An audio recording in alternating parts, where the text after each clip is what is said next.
Hey, and welcome to episode 46, Housing Affordability, and have you missed the boat? Property Mastermind podcast with Hilary Saxton, special guest again, Bob Andersen. Jump in, it's going to be a very interesting episode. You will enjoy it.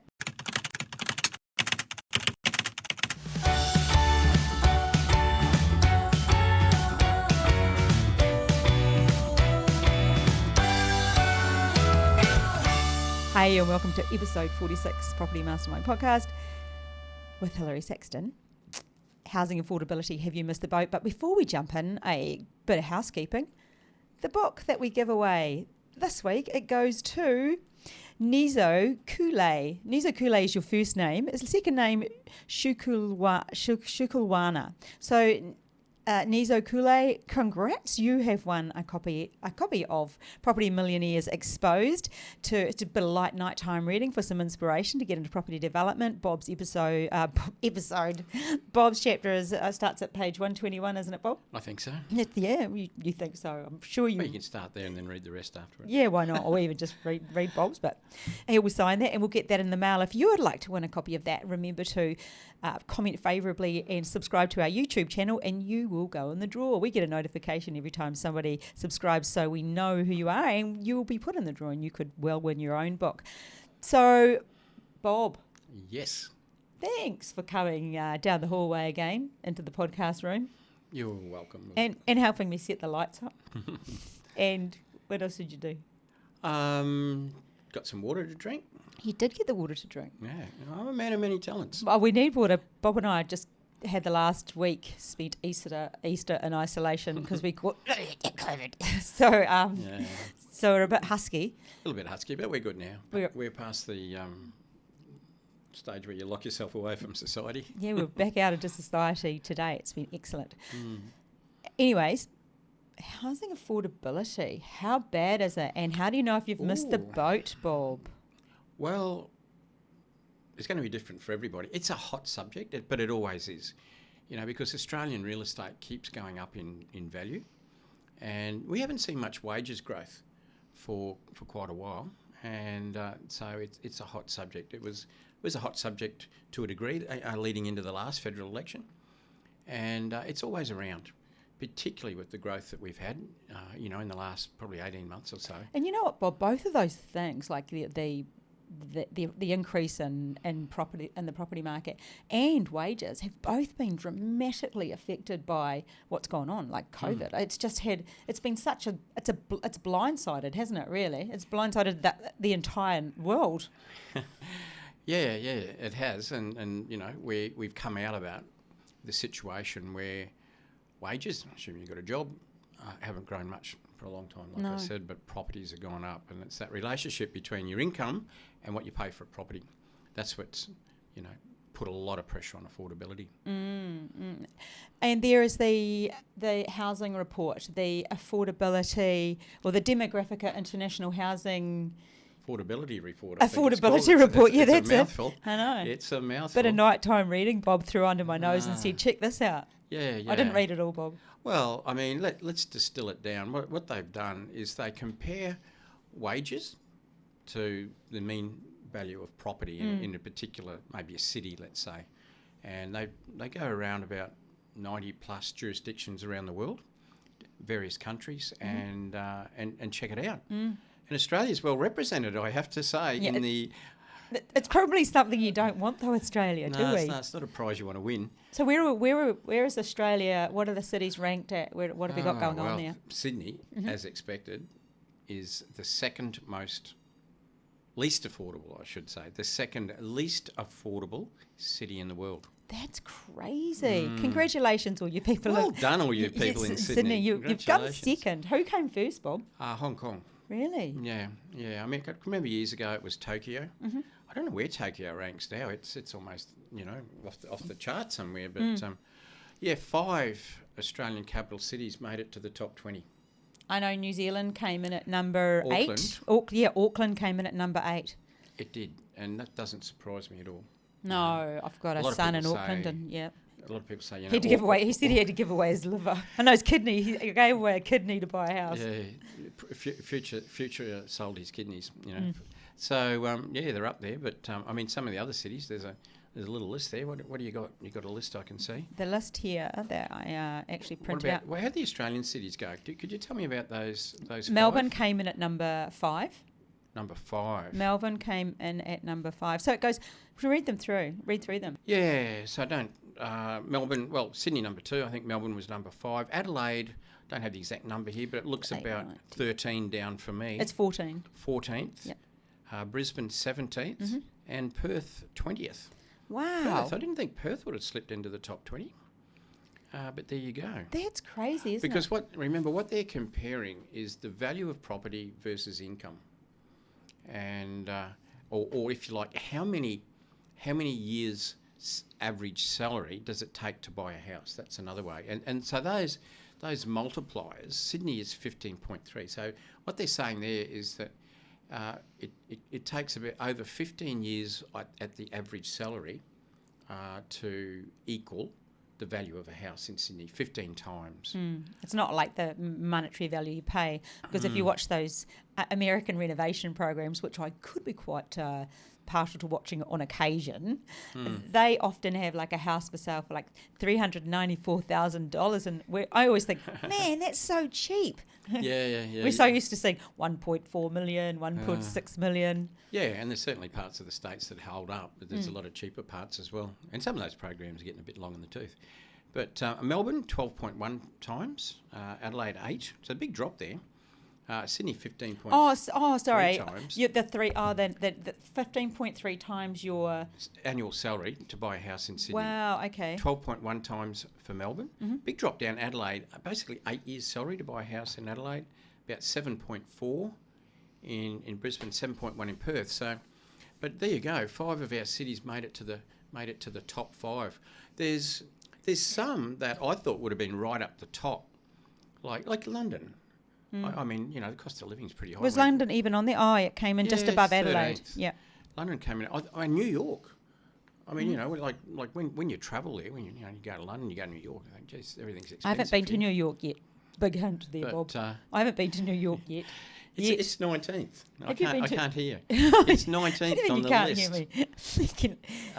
Sydney's 2, New York's 19th, Los Angeles is 9th. Can't believe. Sorry, I'm have to go back. I'm going to have to go back to that. What? You can't hear me? All right. Okay. Looks like we're off to New York one day.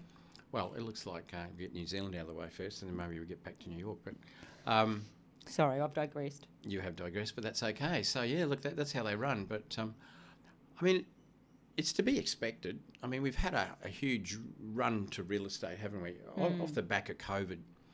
If you think about it, we had that initial the rush from the cities to the rural areas, and that really boosted values in the rural areas, and then the rush. Even like Tasmania, that surprised me. Like it just went like Hobart, boom, boom. Well, Hobart did really well during COVID, as did Adelaide. But I mean, then we had the rush to the seaside. This is almost sort of like the post-COVID era, in a way, or post-bad COVID, if you like. Last year. We had, the rush to seaside, and all the seaside places went through the roof. Then we had that big FOMO, the fear of missing out, and people are jumping on and buying properties sight unseen, And a lot of that was people, and I don't mean this in any negative way, a lot of people from Victoria just wanting to get out because they'd just been through hell, really, haven't they? They'd had such a terrible time with lockdown. Yeah, and they're seeing people lying on the beach on the Sunshine Coast. And they're like, we're out of there. Yeah, let's go. Yeah, and you don't blame them. No, and low interest rate. We've had a low interest rate regime for quite a while. And there's that, what I call the post-COVID euphoria. The fact that, when people finally got out of lockup and, and eventually, because the virility, if you like, of COVID. So all of this has made the increase, driven it a lot higher, but wages haven't kept up. No. And it's making affordability something that's it's not even a big issue. Yeah, it's an issue, definitely. Yeah. And is it's going to get any better? Well, what would make it better? We've got migration. Well, that's yet to come. Overseas migration. It's been stymied for a few years. That will have to start again, and it will. There's already moves to start that again. So that's going to put even more pressure. So we've seen the market soften in. When I say soften, I mean the rate of growth slow down. I don't mean soften like going backwards. That's not what I mean. But in Sydney and Melbourne, things are quieting down a lot. But Does then, it mean they're going to stop? Well, but then, like when you think of overseas migration, which is going to crank up again, what are the two big cities that interstate migration? Melbourne and Sydney. Benefits. Sydney and Melbourne again. So, and that's yet to happen. But there is some pressure on interest rates a bit. A lot of that's driven by the banks. You got to watch. I mean, don't think your bank's your best friend, although we need them. But always act like they're your best friend. Banks, but they're banks not really don't your best make friend. money in a low interest rate regime. No, gosh, no. Well, when I say they don't make money, they always make money because they charge fees and they make huge They profits. But don't make as much money. No, but they love it when interest rates are high because they can play their margins a lot better. There's not much margin when the cash rate's 1% for a bank. And that's why we've seen banks increase some interest rates, when the RBA hasn't done anything. And so there is a pressure out there, and a lot of it's been driven by the banks. If you see a lot of the reports, they're from the different banks saying, interest rates are going to go up, they need to go up. They're trying to put pressure on the federal government to put them up. Or not so much the federal government, the RBA, the Reserve Bank. There's one bank in particular you listen to over the others. Who is that, Bob? Or you don't want to state that on this? Oh, well, I read a lot of stuff. I like to read Andrew Wilson. I think he's a very common sense sort of economist, really. And he doesn't have any vested interests. Just about everyone you hear does. But look, yeah, sure. We need wages growth. But I mean, what the RBA is saying is, look, interest rates might go up, and probably will, but it's got to come off the back of some inflation. And we saw a bit of a kick in inflation. We also saw it calm down a bit. So it needs to, but not just inflation. It needs to come off the back of wages growth as well. And so if we get wages growth, which does create inflation in its own right anyway. They are promising that too with the election, aren't they? I've heard a couple of people rant on about it, whether we can believe that. Lots of ranting going on with the elections. There's a bit of ranting, yeah. But, if that does go up a bit, what does that do to affordability, if you like? Well, it makes money more expensive. So in a way, it makes it harder. Then you got to, but if there's wages growth, well, one might cancel the other out. So we're back at zero? So I guess what we're saying is it's not likely to improve anytime soon. I mean, if your model is, I'll wait for a real estate market to crash, don't. People have been saying that for a couple of 100 years, and they die poor. Don't wait for that to happen. I actually had a conversation with a client this morning, Bob, and they said, I might just wait a little bit. I was like, listen to Bob when it comes to development. Oh, well, you see no that. Point. I mean, there's always people that like hope for the best. And their best is prices come down. It doesn't because happen. they're out of the market, whatever. And it's not a great model to wait for that. Plenty of people waited for that to happen, and that model's flawed. So who does it affect, Bob? Well, there's two ways of improving it, isn't there? I mean, if you're talking about affordability, which is the relationship between your income and the value of properties, either properties have to go down in value, or your income has to go up, or a combination of both.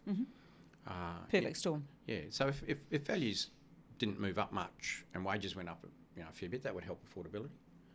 I think that's more likely, but not highly likely. But it's more likely to happen than property values crash. So, but there there's solutions to all of this, as there is. What are you going to do?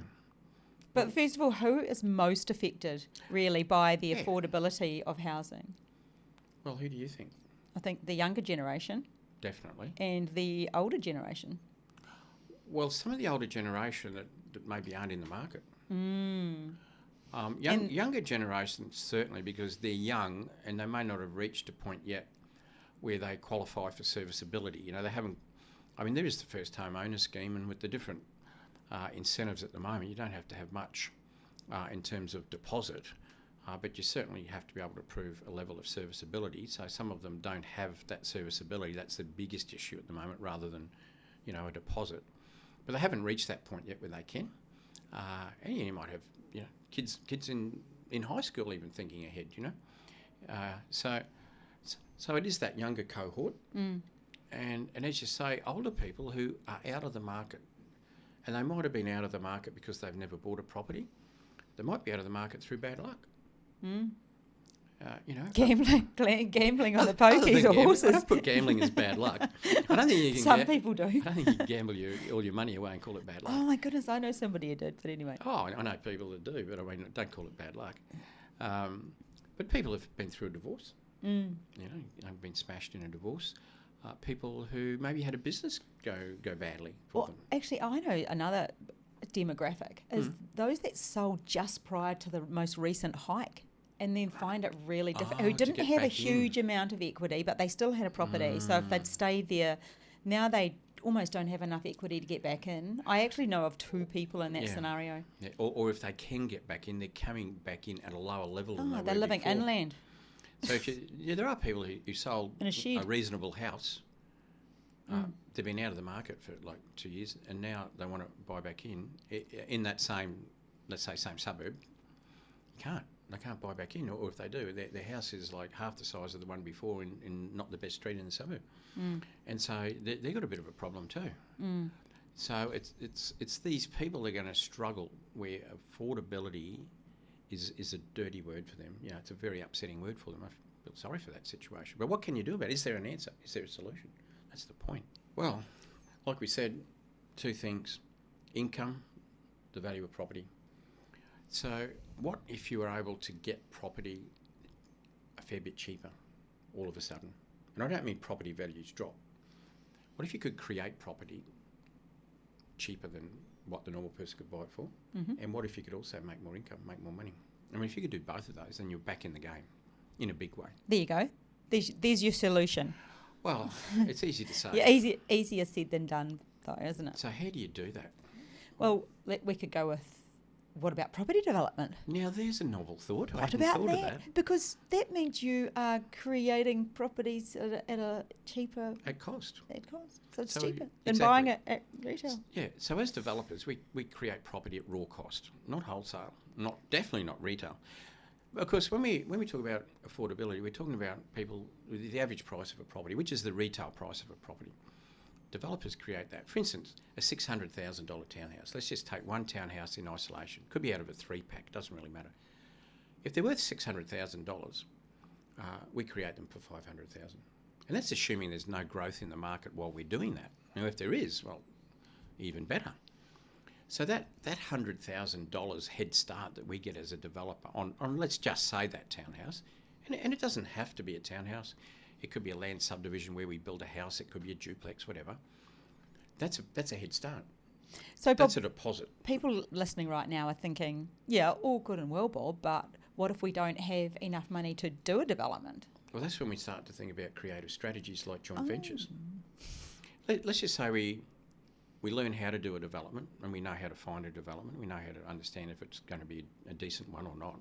And we understand that not all developments are worth doing and are not financially viable. Yeah, so let's say we get a level of education which enables us to know how to do one, to pick the good from the bad, know how to do one. Let's say we do that.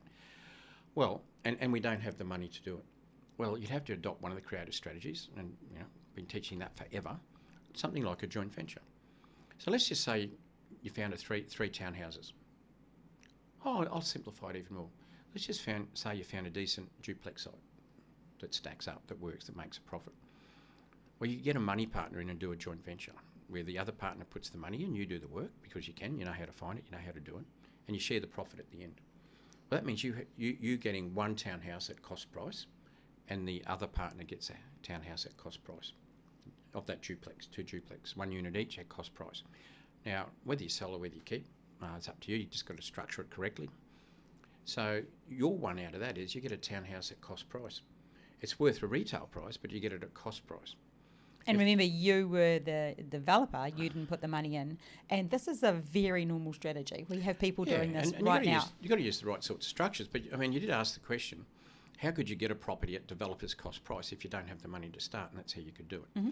And so all of a sudden, let's just say you've got a $600,000 unit. It owes you $500,000. You now have $100,000 deposit already in equity sitting there, and it hasn't cost you anything to have that. Now, sure enough, you still have to be able to borrow the other $500 if it is a principal place of residence, or it could be an investment property where you can use the rent and so forth. But you're in, or it could be a bigger one. It could be one where it could be a 4-pack, let's say, where you develop 4. The investor ends up with getting 2 at cost. You get 2 at cost. You might sell one. You have to pay tax on your profit, but you can then use your after-tax profit to reduce your mortgage on the one you keep. And so your So debt's, not your only debt's lower. did you get it at, but you didn't pay retail, you also lowered your debt by the profit you made off the other one. The one you sold. Yeah. Yeah, and just pay your tax, use that, whatever it is, $80,000, whatever it happens to be, reduce your mortgage by that. So that's means your serviceability can be lower, it means your debt's lower. And you know, you can do that. That's how that's a way of getting property, you know, way below valuation. And that can get you in. It can. And what about if you had some money, just not a huge amount, but not enough to do it on your own? Yeah. And you have a friend or another, whatever, girlfriend, boyfriend, neighbour, mate, cousin, auntie, sister, brother, who also had some money. Everyone had some serviceability. You could come together as one and do it. It's a way to get in. Yeah. I mean, this really works if somebody has a problem with their deposit. Oh, yes. They've got some money, yeah, but maybe not enough. Or maybe it's a serviceability thing, but you know, two people can come together. And make one. You could have two friends come together, develop a duplex, for instance, and each one of them takes one out at the other end that's worth $600 that costs them $500. That might work. You know, that gives them a kickstart of $100,000. And if the market happened to go up during that process, they might have made more. I mean, if the value of that $600,000 townhouse, if that's what it was worth when you started, it could be $640 when you finish if the market's gone up. It only cost you $500, so you made $140,000 if the market went up, you know, during that 12, 15 months, whatever it is, to do the project. So, or 18 months if you're in Victoria. So, yeah, you know, that can get you in. If you're short of money, then it's investors, either joint ventures or what we call, money partners, equity partners, or it could be a loan partner. So there are ways and means. And it's really the reason we wanted to bring this podcast is because it's so normal, and for a lot of people, they don't realise it's normal and that it's very simple. Well, Yeah. I mean, once you get it structured and get it organised, it's a thing that a lot of people do, and it is worth looking into if you are thinking, you know, crikey, I can't get into the housing market. Yeah, and you got that situation of parents and children. A lot of parents are well and truly in the property market because they bought a long time ago and didn't die, but they worry about their children. You know, they might have, you know, kids 15, 18, 20, 21, 22 even, you know. 25 in my case. 25. They're saying, well, how are they going to get into the property market? It's sort of, you know, it goes up more than you can save a deposit. It goes up faster than you can save a deposit. And once again, that's where property development can come into it, where you could, for instance, as a parent, if you were prepared as a parent to do a development where you didn't make any profit out of it, but the profit was able to be passed on to your children. In other words, it's a no-win, no-loss for the parent. Would you do it? Because the alternative for a lot of parents is they take a big chunk of their super and they give it to their kids as a deposit, and they'll never see it again. And that could affect themselves. Or they go even, you know, banks don't even like doing this anymore, but they might go guarantor on their loan, and that just completely wrecks any chance they've got of borrowing any more money to you know, buy more property themselves. Whatever. Tip there, everybody. Did you hear that? And that completely ruins your chance of using your money. Yeah. So you sort of ruin your own financial situation to help your kids, and you know, there's people are prepared to do that. But if you were prepared to do a development and walk away at the end with no profit, no loss, but set your kids up for life, and you could set all three kids up for life out of one project. You could do a project, and it's very important how you structure this too, because there's a few rules around beneficial interest and those sorts of things, but they can be structured around with the right sort of accountant. But let's just say a parent was to build 3 townhouses. They build 3 $600,000 townhouses, but they cost $500,000. Let's just say they did that. Well, you had 3 kids. So what happens is the parents do the project, but the kids end up with a $600,000 townhouse for $500,000. Now this is where the structure needs to be done correctly. That's $100,000 deposit. So there's their deposit. Now, as far as serviceability goes, it's a matter of then whether they can afford to carry that loan. But often the biggest problem is the deposit, which keeps getting bigger and bigger as properties get more expensive. Yep. And that can get them in. Or it could be a situation where they set up one child out of a three-pack. So what they could do is basically one of the townhouses goes at cost at $500,000 to the child. The other 2 get sold. They make $200,000 profit out of those. They pay tax, and then they can then use that after-tax money to reduce the mortgage on the other one. So instead of a $500,000 mortgage, it might come down to like $350,000 mortgage, if they're prepared to do that. Now, the parents did it. It took time and effort on their part. It took some money on their part, but then they got the money back at the end. So they didn't make a profit, didn't make a loss, but they set their children up for life. And so, as I said, it has to be structured properly. There's ways to do that. And, parents could set their kids up for life doing that. Yeah. Good advice there, Bob, for parents who have the financial ability. If you think of the first home owner scheme these days, I mean, they, if you look at the ability to get in there on 5% deposit sometimes, without mortgage insurance, and also, I mean, they might be able to do it on the 20% deposit, even doing it this way, and plus the grant, different for every state. But there are ways of actually utilising the first home owner grant for your children, where you're a developer and they get a lot of the benefit from the development. Ooh, lots of nuggets of gold in today's podcast there, Bob. Hey, is that about everything that we've given a couple of solutions? Before we wind up, just for people that are in Queensland, especially around Brisbane, maybe even the Gold Coast if you wanted to travel up, on May the 7th, we've got a 3-hour event, just a property developer get-together. We're calling it's actually Joint Ventures Unpacked, and Bob's going to talk about this. There's no upsell. We're not selling anything in particular. We just thought we'd have something for our community. Have a beer afterwards with Bob, beers with Bob if you like, and network with others. I'm going to be doing a bit of a motivation kick. We might have another surprise guest there for you if you wanted to come along. So if you want some more information about that, there will be a link below. I think it's $29 or something like that to attend. Just enough to cover the seat. I mean, we have to obviously pay the hotel for the room and the seats, and that'll just cover that. So we'd love to see you there. And if you'd like to learn more about joint ventures and creative strategies, ways to get into property development. Joint ventures is the game. Joint ventures is the game. So in summary, Bob, what would you like to say? Well, I don't see affordability improving rapidly anytime soon. Eventually with some wage growth, the market slows down perhaps. But I think it's here, and it's here for good. We've seen it happen overseas as well. Australia's certainly in the mix, and you're gonna have to think a bit creatively. If you have a situation, don't give up. There are ways and means if you're prepared to put the effort in. So don't give up on it. If you think it's too elusive to ever get you into the market, there are ways. It's a lot easier than people think, and there is a lot more people doing it than people I think I would say. Yep. So be part of the solution. Yeah, you can be part of the problem, or you can be part of the solution. Be part of the solution. Why not? Hey, thanks, Bob. As usual, some riveting stuff from the all your years of knowledge and experience, all bundled up into there. So much in there. And we look forward to seeing you guys in Brisbane on the 7th of May. If you're around and about, we will be cruising through the rest of the country later on in the year, so look out for us in your town. Otherwise, thank you so much, and we will catch you next week. Bye. Bye.